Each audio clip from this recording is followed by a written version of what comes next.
You know, during Lent, we've been looking at some of the times in the Old Testament where Jesus showed up. And in Genesis chapter 18, Abraham is sitting by his tent, and all of a sudden he sees three people walk up. He jumps up and he kind of greets them and begs them to stay. Now, who are these three people? They're called strangers.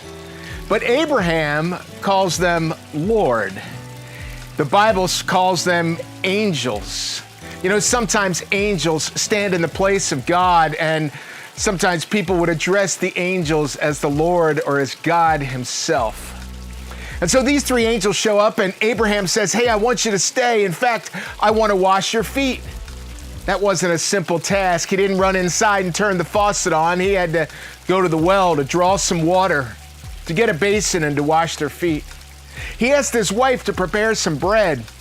That wasn't an easy task either. She had to knead the flour, and probably 70 to 75 minutes later, they'd have some bread.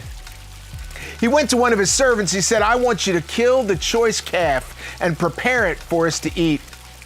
And I'm not quite sure how long that would take, but I know when I pull out the smoker, it's a good 8 to 12-hour day.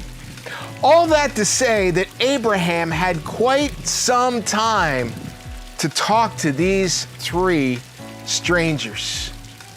You know, one of these strangers said to Abraham, "I'll be back in a year, and in that time, your wife is going to have a son." Well, Sarah was in the tent. She overheard what the men were saying, and she began to laugh.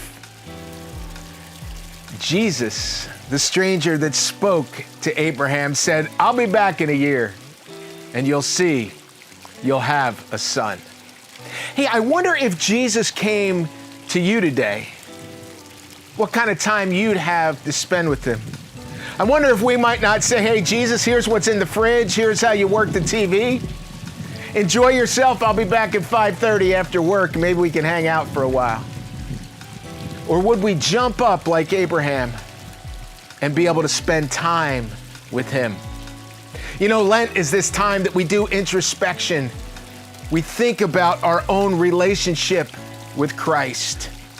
And I wonder if today you might take some time to spend with your Lord, because I believe he has something to speak to you, to say specifically to you today. Have a fantastic day, everyone. Hope to see you this Sunday at 10 o'clock right here.